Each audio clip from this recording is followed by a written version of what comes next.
so that those that make the decisions may be guided by your wisdom. Roll call, please, Ms. P. Mr. Brooks? Here. Mr. Marconi? Here. Mrs. McBride is excused. Mr. Barrett? Here. Mr. Belishko? Here. Mayor Brown is also in attendance. Charles McCormick, City Attorney Tim Henry, Tracy Smith, and Lisa Sanfilippo. Good evening. Welcome to tonight's regular session of City Council. Please turn off all cell phones. Following are examples of some important council rules. They are not intended to be a complete list. Please adhere as closely as possible to the 5-minute speaker presentation time limit. No persons are allowed to address the council from beyond the rail, except the speaker at the dais, who has the floor. The chairperson shall preserve order and decorum and prevent attacks on personalities. The chairperson shall determine all points of order. No person except city officers or their representatives shall be permitted within the rail during any meeting without the express permission of council. Council kindly asks that the public please vacate the building within 10 minutes after the meeting adjourns. And finally, when members of administration are speaking, please stand up and speak into the microphone. Would anybody like to speak on pending legislation? Sam? Sam Troy. A couple of points in general. First of all, tonight, as in contrast to the last council session, there are a number of resolutions, a number of things on the agenda, and that's fine. But in my opinion, there should be more time allotted for public input. 5 minutes is, well, for me, I know, is not enough to comment on these various resolutions. Should be granted a couple extra minutes. And getting right to the point, as you know, I'm always opposed to lifting the open container ordinance to allow the consumption of alcoholic beverages for any reason. Not because I deny anybody the right to drink, but I don't think it. I think, as I said before, my logic is why have an ordinance at all if it's constantly going to be suspended for whatever activity? It's very arbitrary. It seems like there's never an exception to the rule. I have a question. I think the way this is worded solves my question, but I never thought of this. Suppose a guy walks off the street with a container of beer into the Fine Arts Fiesta, right? Now, he'd be subject to the ordinance, but if the ordinance is lifted, this guy, let's bring his 6-pack with him and decides to, get tipsy on the square, I would assume there's going to be a problem enforcing an ordinance that has been lifted, right? I mean, Mr. Barrett might be able to answer that. I don't know, or this is just for wine tasting then, I guess. Correct. So this guy would be would be violating the law then, the ordinance. Correct. So he suffered the consequences, like whatever they might be, chopping block or whatever. Regarding the other things on other items here, I don't really have anything to say about number 2, but the transfer of the Luzerne County Bank, from what I understand, that's still on the agenda, right? You didn't remove it. I would urge council to at least put this on the back burner. Because I always have a lot of questions about, especially something like this with a very significant price. I assume that it was John Anstead who came up with the price here. And from what I heard, now maybe Mayor Brown, you can respond to this. I think you owe the public an explanation. The city did put over $1 million into the renovation of this building, right? So it stands to reason that, I know if I had a house and I put, I don't know, even $50,000 or $35,000 in it, I'd want to get some of that back if I sold that house, right? So wouldn't you? I think $450,000. No, I'm not a real estate expert, and I don't really think. Listen, no offense to John Anstead, but from what in past real estate transactions, I think the city has suffered some shortfalls. Like for instance, with the Northampton and Maine project, I think was sold too cheap. Perhaps the Sterling lot as well. Well, you can counter me on that if you feel like it, but that's my opinion. And I'm questioning whether or not $450,000 is enough. I think perhaps a third party, we might want to have a third party come in here and appraise this thing for what it is. God forbid somebody from the public might make a valid comment here, right, Mayor Brown, to actually bring about one of my suggestions. But I just think that it should not be voted on tonight at this price. And as far as the other item, the King's College pass-through grant, or whatever you want to call it, read it, the RCAP bracket, and I think there's one or two people in the audience who might agree with me on this. If King's College, look, we're doing a favor. The city is doing a favor for King's College again. So why can't King's College do a favor for us, the taxpayers, and compensate, especially for people who are struggling? And Mayor Brown did not see it fit to grant, according to my request, a postponement in the payment of property taxes, or perhaps another half, a 1% discount for senior citizens, people who are on fixed incomes. So we, the taxpayers, basically compensate for the fact that King's College and Wilkes College really only contribute to the city. The pilot program is what, about $100,000 each, something disgraceful like that? And now the city, I understand there's no risk to the city on this. I understand that. But we're still going out of it, city's going out of its way for King's College. King's College does nothing virtually nothing in return. I mean, you guys claim it's a boost to economic development. I can't see that, and I can't realize it living up in the Heights. Maybe you can prove it to me, like a geometric proof, like proving the following triangles are congruent or something, like we used to do in high school. Because I can't see it. But if somebody could comment on these things for me, as well as even the $5,000 lot, how do we know that's enough? Did John Anstead arbitrarily decide that? Sam, Thank you. On your first comment, the first one about the Fine Arts Festa, the wine testing, that's actually in a designated area, and it's only wine, and it's only testing. It's not buying and drinking there and carrying on. No, so there won't be any other only for alcohol allowed on the square. It'll be a designated area to try the wine, see if you'd like to buy it. Well, that's good to know. So That's some really guy's drinking on the other side of the square. It's not, no, that's still be arrested. Yes. Thank you. Anything else? Anyone else on pending legislation? John?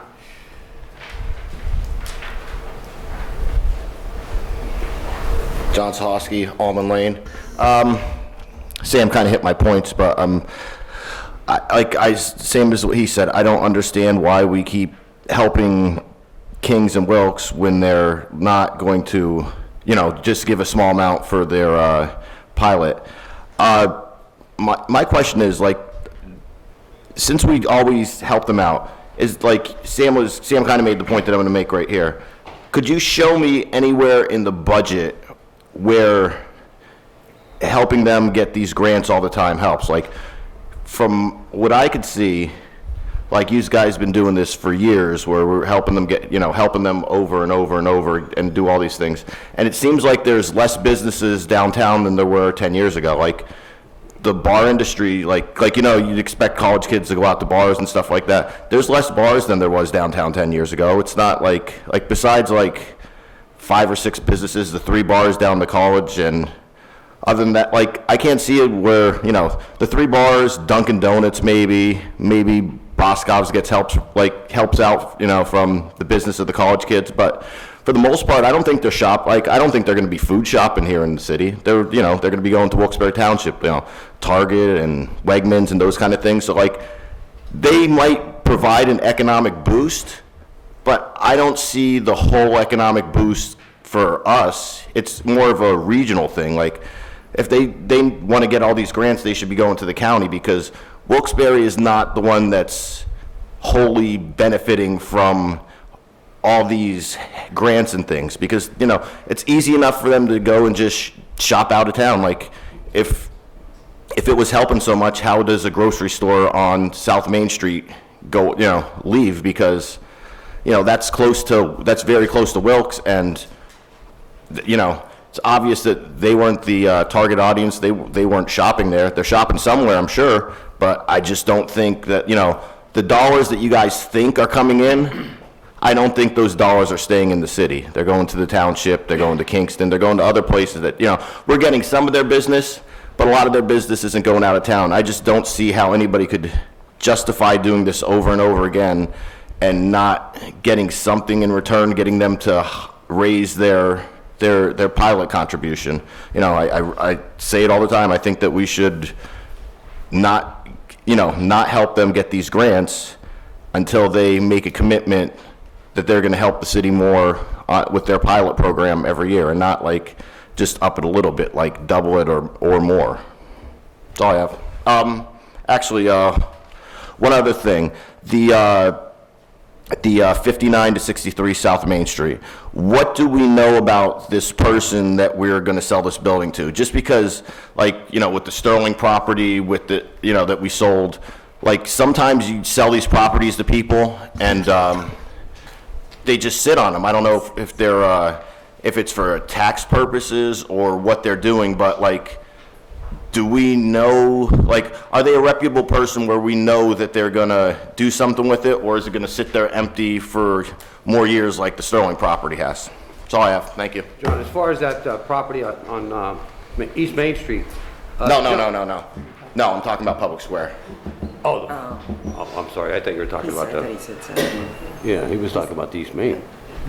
He said South Main, but I meant, yeah, I'm sorry, I meant Public Square. The Yeah. lot that we're selling for 5,000? No, Public no, Square back at property. the building. Yeah, I misspoke. I have nothing on that. Anybody else? on those guys? Thank you. he did say South Main. Yeah. Anyone else on pending legislation? Okay, Kathy? Okay, so we'll move on to the consent agenda resolutions. We'll need a motion and a second. That'll include the minutes. Motion? Motion. Motion by Mr. Barrett, second by Mr. Brooks. Mr. Brooks? Yes. Mr. Marconi? Yes. Mr. Barrett? Yes. Mr. Belishko? Yes. And we have an ordinance for first reading, which is the 2023 action plan. We'll need a motion and a second. A motion? Motion by Mr. Belishko, Second. second by Mr. Marconi. Mr. Brooks? Yes. Mr. Marconi? Yes. Mr. Barrett? Yes. Mr. Belishko? Yes. Concludes council's business. Council presentations? Councilman Brooks, anything more since Tuesday? Nothing since Tuesday, thank Nope. you. Mr. Marconi? I have nothing since Tuesday either, thank you, Mr. Chairman. Mr. Barrett? I'm good, thank you, sir. That's all? He said he's good. Oh, okay. I have one question for the mayor. Solomon Creek, the upper sections. I know we had Fort and Lawson there. I think they were doing a flyover with the cameras. Where do we stand with that right now? Up on along Gregory up there in the upper section? Mike, are you talking about the wall itself, or are you talking about the building? The wall itself, repairing the wall.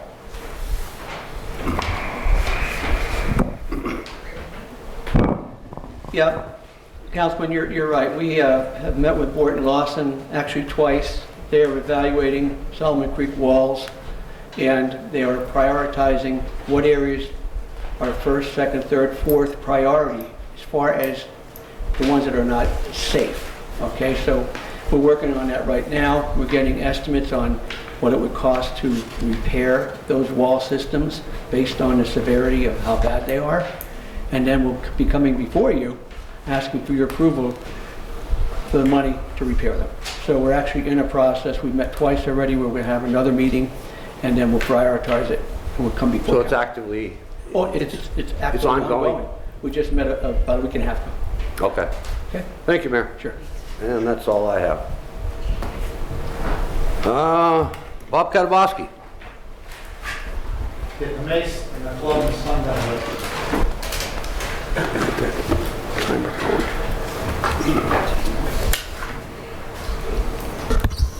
Bob Kalabowski. I'm back once again. I'm sure you're all happy to see me. And as you know, I missed the last two meetings. I was busy. And I did do exactly what senior member Bill Barrett told me I should do. Something that I've been complaining about for years. It's how the council counts part-time service towards a full-time pension. And what I want to ask you now, and I'd like an answer from all of you, Mr. Brooks, Mr. Marconi, you, Mr. Belishko, Mr. Barrett, I wonder, did you take time to look at the evidence that I brought down? How much it has cost the taxpayers by these people who were former council people, then moved on to city controller, and mayor. And I'd like to ask each and every one of you people, did you add up to see what it is costing the taxpayers of this city by what I call a scam, where firemen, police, public works people have to work 20, 25, 30 years, and yet these people who worked part-time,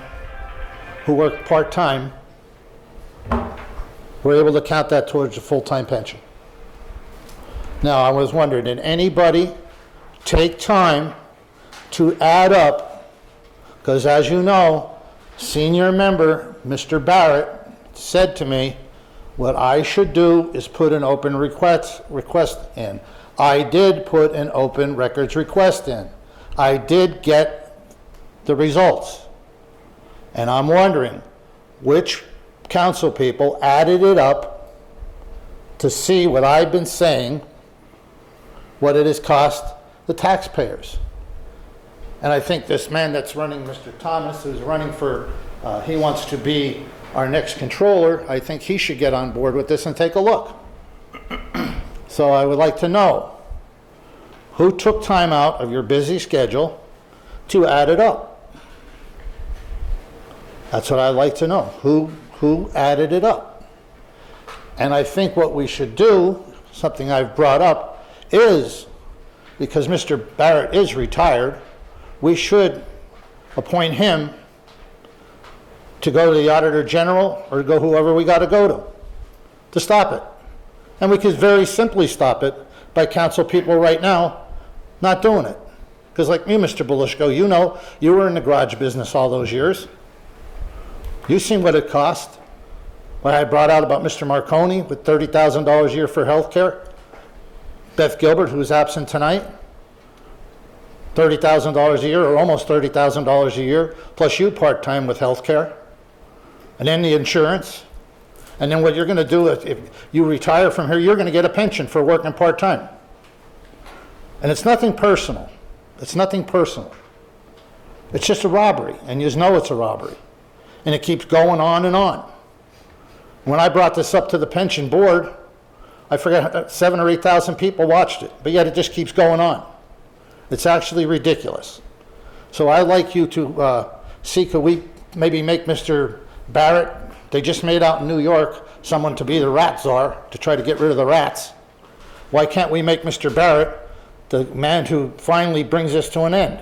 Because Mr. Barrett, senior member of City Council, 6 years ago, I have him on tape. Nothing was done. Said it was going to be done, but nothing was done. We're going to look into it, but we didn't look into it yet. So I'm just wondering, what could we do? I would like to get you all on camera here and tell me what your figures were, see if they all concur. So I have 41 seconds. Oh, and another thing, Mike, you know what I think, if you could, and I didn't mean to get upset at the last meeting, but truthfully, you know what it's like to be in business. Like, I came down here dirty, sweaty, and I was late getting here. I think you should make exceptions when somebody's late and they made an extra effort to get here. You should allow them to speak. And I think John Shahowski brought that up. Should be allowed to speak. When someone's good enough to take time out to come down here to address you people, and every one of you has worked for me and the rest of the taxpayers, but I think it should be more flexible on it. And also, Kathy, too, I've been telling you along, make sure these council people move their microphones closer when they're talking, because a lot of times it won't pick it up. Now, I'd like to ask you people, what who added the figures up and what did you come up with? Mr. Brooks? Like 150,000, that's what the mayor naming got. Well, did you get all the figures? That's what you gave me. You gave the report from Mayor Namey. They're all there. I saw Mayor Namey's. Right, well, they're all there. Mr. Barrett, did you take a look? You know what? I'm not trying to put you on the spot. I didn't look at them, I didn't add them up, that's what you're saying, but I think you kind of alluded to it a moment ago when you said that things are changing. I know that I've never taken or participated in the pension fund for council. I've been here quite a few years. You keep referring me to me as a senior member. I haven't participated in the pension fund. I could be here for 100 years, not receive a pension from council, and I know that there are other members that are in the same boat. And I think eventually you're going to see that happen. So that may be the way to address that. Otherwise, it would take a change in the charter, laws, and those other types of things to totally eliminate it. It's just not going to go away by itself, as much as you may like it to and others may like it to. But I think that, I know that there are other members here that do not participate in it. If they want to speak about it, they can. But right now, it is their prerogative to, as a city employee. They're classified as a city employee, and they can. I can be here forever, and I'm not going to get any pension from council or health care benefits or waivers and any of those other types of things. So right now, everybody's kind of, it's at their discretion to do what they wish to do. But I think that there are some members that you just mentioned a few moments ago that are not participating, and maybe eventually that's going to be the norm rather than the exception. But again, I didn't add up the numbers. I see that they are, in some cases, significant, but... It's about up to several $million. I think you mentioned about the pension board going before the pension board. I don't need to be the pension czar, but the pension board does control the pensions, and maybe that's who you need to be focusing your attention with. Well, just, Mike, if you just give me a minute. Well, see, Bill, I did do it right. I did exactly what you said. But I want to, I'm going to come down again. I want you all to add it up, and we'll rehash this again. But when I did go to the pension board and brought out, there's a fireman with 35 years experience, and yet somebody that worked here less as a council person gets a better pension. Mike, did you take Thank you, Bob. Okay, did you take a chance to add it up? Gave you enough time. Okay, I did look at it. All right, but You did filed you? the right to know. I just thought it was information for you that I happened to see. Well, no. Well, here's what to do. I'm going to Bob, you're leave done. now. I don't want to leave, but I'm going to leave. But do me a favor. I'll be in next time and add it up to see how many millions of dollars it costs. You know what I mean? Okay. It's really outrageous. Thank you. And that's a lot of brake jobs. Thanks, Bob. John Sahoski.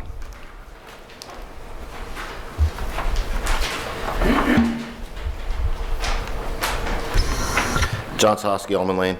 I just want to go back to the vote. We're talking about the RCAP. What and just the plan overall with these grants for Wilkes and Kings. Are you guys, like, is there an overall plan? Are you guys using, is there any kind of hard data that anybody could show me that shows that they're benefiting the city? Like I said, show me in the budget, show me somewhere where they're benefiting, where helping them acquire these properties, these grants, is benefiting the city. Because every time, like, they buy a property, it takes one off the tax rolls, and that money's not coming back. So I just like to see where they're offsetting those costs.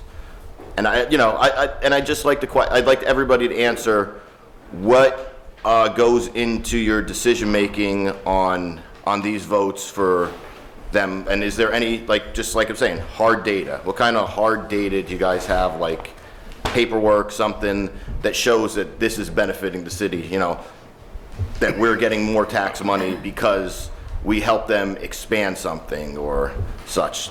That's all I have. Well, to be honest with you, John, I personally don't. But it's a benefit for the city as a whole. But how, like, yeah, just like, Give us some specifics. yeah, that's what I'm saying. Like, is there hard data or? So my three neighbors are all owners, rent as college students, so they benefit from the fact that they get income from rental. Just the income the students bring in. But I'm just saying, like I said before, you don't know if all of that is staying in the city or, they're going up to Target to shop or Wegmans. That's, One is to assume that, but But we can't lose, I'm sorry. go ahead. We can't lose sight of the fact that we are giving Kings and Wilkes by this resolution, or Kings in this particular case, nothing. It's costing the city taxpayers, the city, nothing to approve this resolution so that they can apply for RCAP funding. Kings and Wilkes are not going anywhere. They work with us on any major improvements, as Mr. Brooks alluded to. A lot of these students are renting properties. A lot of these, the employees are here in the city, and they do business in the city as well. Now, I know that Mr. Newman had some figures on that a while back, as I recall, and I don't have them in front of us, so if you're looking for hard numbers, I don't think there's anyone in this room that can give you the hard numbers right now. But those studies have been done, and I think it's beneficial for us to continue working with King's and Wilkes University. They're not going anywhere. They bring business into the city, they bring people into the city, and they work very well with the city. Now, would we like to see an increase in the pilot? Would we like to see those properties be taxable? Yes, certainly we would. But they're nonprofit entities. They don't have to give us 50 cents if they don't want to. And I know they work with us as much as they can. And actually, I think both institutions, to be quite candid, are seeing a decrease in enrollment as well. And not just King's and Wilkes, but in colleges and universities across the country are seeing that very same thing. So they may be struggling as well, too. So if they're fortunate enough to get a $500,000 RCAP grant, and there's nothing says that they're going to apply for it. With our permission, they're going to apply for it, and they may get nothing out of it. They may get partial, they may get some of it, and it's going to be a match grant if they get anything. So they're going to put their own money back into it as well. So I think it would be, what's the word I'm looking for? But it would not be right for us to not approve this grant application on their behalf. They're here. We need to work with them.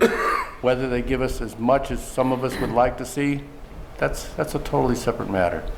That's my opinion. Yeah, I know me and you've had this disagreement before, like where no discussion before. like I would I think as your words, hold them hostage to pay more. I think that's probably was. Yeah, I know. Oh no, I know it was. So John, just too quickly, I do agree with Mr. Barrett on working with both colleges. We certainly have to do that, but I do think we should get more money from pilot. I mentioned that in the past, but again, like everyone says, they don't have to give us anything. I am a true believer, though. I would like to see more money coming the from mayors that. every year approach the college Yeah. and request it. Yeah, I just think that we could, just fight with them Hold on them this hostage. where we won't. Hold them hostage. Yeah, I mean, yeah, like $100,000 a year versus us allowing them to apply for $500,000 a year. The math is in our favor where, we could lose that $100,000, but if we lose that $100,000, they could lose millions. That's why I think that we have them, and I think that we should use our position. Thanks, John. Thanks, John. Tony Thomas? Tony Thomas, 18 Oakley Lane. Wanted to talk about how it's very refreshing and positive to see that the bank building has finally been sold. And from what I've read in the paper about it, while the developer hasn't explicitly laid out their plans, it seems what's on the table is some sort of commercial space. Hopefully something where you could bring in some entrepreneurs into that space, which will create jobs, but more importantly, create another opportunity for people to come and visit our downtown. Because we just don't want people in Wilkes-Barre to go downtown. We want to bring in folks from Kingston, from 44th, that are going to spend money at businesses in downtown Wilkes-Barre. And if this project is successful and brings in occupants to that building, successful commercial space, I think that goes a long way as well to help convince developers to purchase other vacant buildings in the downtown area, because they see that for somebody, the risk was worth it to invest in a property in downtown Wilkes-Barre.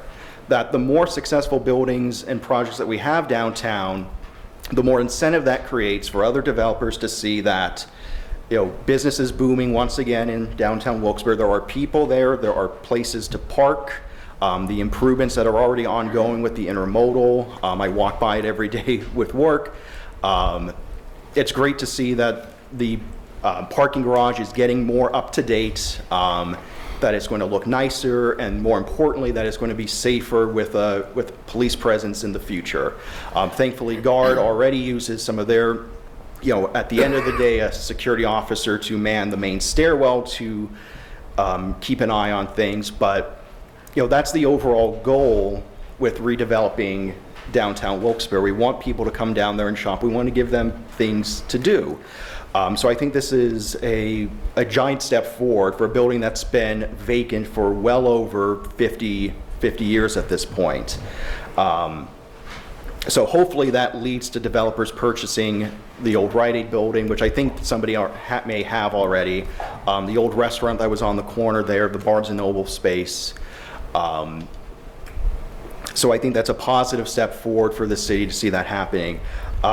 In regards to the RCAP grant, I do believe we can chew gum and walk at the same time. We can help Wilkes and Kings with the grant process and help them apply for these programs, and we certainly can approach them as the city has, to request more in their pilot program. But I think that doesn't mean we just simply cut off any assistance to the universities if they don't necessarily budge. Because with the RCAP, with many other state grants, the LSA grants, that money's out there, it's in a bucket. And that money's gonna go to somebody in the state. So why wouldn't we want that money to be invested here? If it doesn't come to Wilkes-Barre, it's gonna go to Scranton. And we've seen time and time again, Scranton certainly gets, I don't want to say preferential treatment, but Scranton tends to get ahead of us sometimes with federal assistance, with government assistance, and it makes sense. So why wouldn't we want to see that money invested here in the city? I went to Wilkes University from 2008 to 2012, and I can say that the changes they alone have made in the last decade are stark improvements over some of the campus conditions that were there a decade ago, especially in respect to a lot of the streets and the alleys. It's a much brighter campus, it's a more friendly looking campus, and it's safer for people to walk around those areas. The lighting is significantly better. The pedestrian walkways on the streets are significantly better, especially on South Franklin Street. So those are, while they may not necessarily add dollars per se back to the city, having them do their own part with these streetscape projects specifically goes a long way to making the city a more desirable place, not only to live, but for developers to invest in. And having cleaner areas, more brighter lit areas, certainly goes to some extent with helping to reduce crime in those areas, and it makes people want to go out, walk their dogs, walk the neighborhoods, and have an opportunity to go down to our businesses and spend some money in the city. Thank you. Thank you, Tony. I told you I couldn't agree more with bringing the money in on the RCAP. Might as well bring it in our town instead of letting somebody else have it. Mike, may I just real quick? So just real quick here on this building on Public Square, it's been brought up a little bit. I think in the past we sold this a few years ago to Mr. Albert. Am I correct there? No. We did not? No. Okay, it fell through. Okay, my apologies. So still staying with this, if everything goes through, do we have a time frame on when they would start construction and maybe how long it would take, or do we have not that information yet?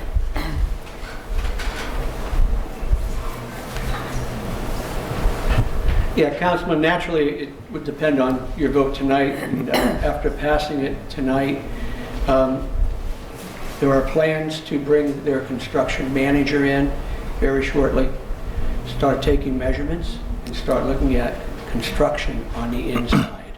It's going to be really quick. They have plans, and they want to utilize that building as soon as possible. So everything was on hold until you approved it, and I thank you for doing that. But yes, you're going to see some activity very shortly. Okay, thank you. Thank you, Mayor. Sam Troy.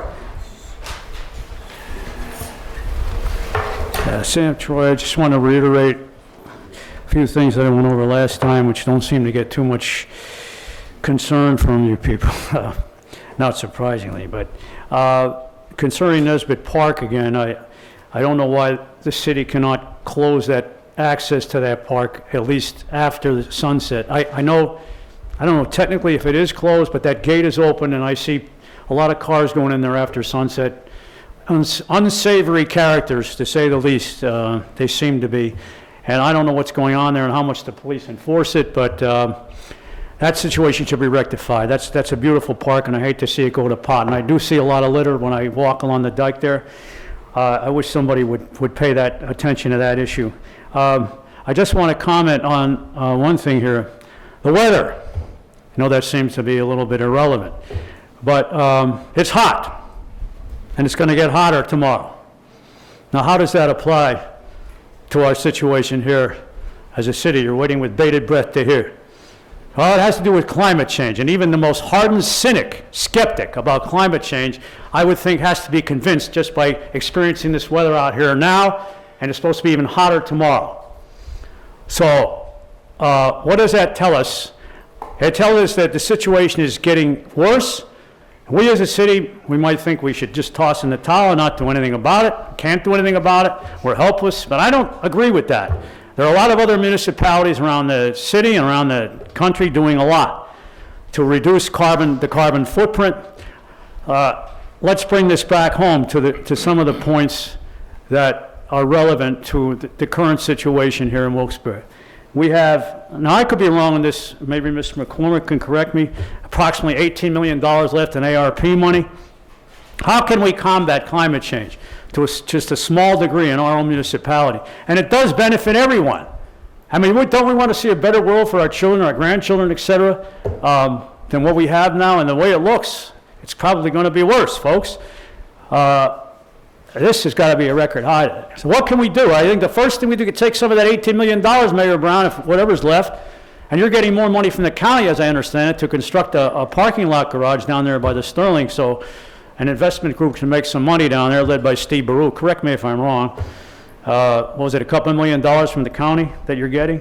Why not take $1 million or $2 out of that money to incorporate an energy audit to see where the city can make changes, for instance, in replacing older vehicles with electric vehicles, to insulate buildings, to make sure that this program that Johnson controls, and I'm still a little bit aggravated over that, pardon me, I don't know if any of you remember it, I'm sure the mayor remembers it because he voted for it when Tom Layton was mayor, to go ahead with a $5 or $6 million allowance for Johnson controls, to make a lot of adjustments to eliminate waste, energy waste.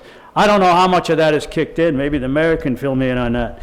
But I think the city needs to do an energy audit to try to come up with solutions to finally cap wasteful spending on energy that's being wasted. A lot of other communities are doing it.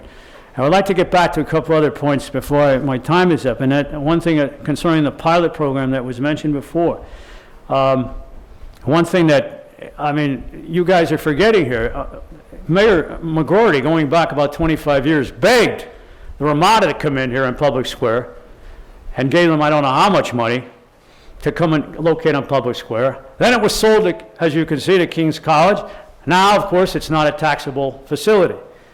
So Kings, as I see it, and Wilkes also, is getting away with murder. Now in Scranton, it's a different situation. What I understand, the mayor up there is getting very aggressive, going after nonprofits such as the University of Scranton to contribute to the budget. Maybe Kings could contribute to some. Another one of my points that I've been advocating for a long time, and again falling on deaf ears, people being very cavalier about this, is to start a taxpayer relief fund that people can tap into, people who are struggling especially, for any kind of payment that they're behind on, whether it's taxes or fees or utilities, whatever. And I think with all this extra money that we have around that we're wastefully spending, as I see it. One last thing besides this fund that the city needs to pay attention to is a swimming pool. We have no swimming pools, just like we have no public high schools in this city. When June and July roll around and it's like 110 degrees, which may very well be, you got 90 degrees in April, where are these kids and adults going to swim? A third-class city with no swimming pool is, to me, shameful. And America could take some money out of this ARP to at least get a small pool constructed somewhere. Got an ice skating rink down here, which I don't know if is being used. But thank you for your time. Thank you, Sam. Anyone? Come on, Tony, what's your comment? I said it all. about the trees. I never got to the trees. Thank you, Sam. Brian Ferry. Your favorite. I come bearing gifts. Right?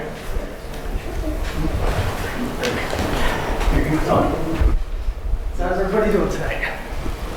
Good. So, Brian Ferry, South Washington Street. The previous two speakers have alluded to a lot of the things that I'm going to talk about tonight. So I think that there is a lot of opportunity here in Wilkes-Barre, and it's just not being seized upon. So quick question for everyone in the room. How many people have walked down Penn Ave from Market Street to Scott Street? Just raise your hands. 1, 2, 3. It's not a very nice walk. No, it is appalling. And that's what I'm getting to, you know? And the question I have for everyone is, why? Why does nobody walk down there? And that's the answer. That it is awful. So let's talk numbers.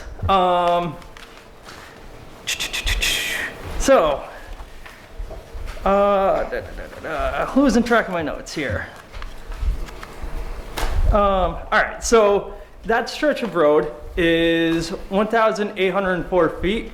So that means we have 2,041 feet. And that means we have 4,082 linear feet of street frontage. Street frontage is so important when we're talking about activating streets and making places walkable. And of that 4,082 linear feet, 1,804 of it is parking. 44% of that street is wasted space. We have no building frontage on 44% of that street. That is appalling. Another fun number of the surface parking that does front onto Penn Ave, we have 285,500 square feet, approximately, of surface parking. That is over 6.5 acres. 6.5 acres of our downtown core is surface parking. Dead space, useless. It's not generating revenue. It's not, it's not making for a nicer walk. It's not doing anything. It's not working for the city. It's not bringing people in. We gotta start activating the streets. So the first thing we should be doing is looking at using some of the ARP money, or at work we often use, there are, some of you guys are familiar with the multimodal grants, any kind of CBDG money. We should be looking at redesigning Penn Ave as a whole so that it is more of a recreational corridor. So something that's going to bring people downtown, something that people would be happy to walk down. So if you look at that, there's a section there that talks about redesigning the street. 2 13-foot sidewalks that would be able to accommodate cafe seating for future structures, 2 12-foot travel lanes that would be able to be shared use between vehicles and vehicles and bikes, and just really looking at how to re-energize that street, because boy, oh boy, it is awful. And then that should also be anchored by a park, a beautiful urban park that is characteristic of Northeast Corridor cities. We see them all over in New York, Philadelphia, and we have Public Square, which is great. But you can never have too many great urban squares, So that would be anchored at Scott Street. It would serve as an excellent terminus off of Scott Street there. And it would just, we would start to reduce the first thing in that regard would be changing that entire block to open space and parks between Wilkes-Barre Boulevard and or Penn Ave and Washington, and Jackson and North Street. So that whole thing would be an urban square, beautiful, and yeah, it could just be really something special instead of the appallingly terrible condition that it is. So Brian, just a quick question. Yes. Nice and fresh, you know, always, certainly appreciate everything. How about a cost? Any idea? You had said, you know, not everything, you know, because you have a lot of information in here, I get it. But you had mentioned about, you know, redesigning the streets. You have any idea about cost? Roughly, it would be substantial because you're moving curbs. Okay, but what's substantial? 4 million, 10 million, 2 million, 20 million, 6 million? Any idea? Including, you know, so the whole streetscape redesign between those two blocks and the park itself.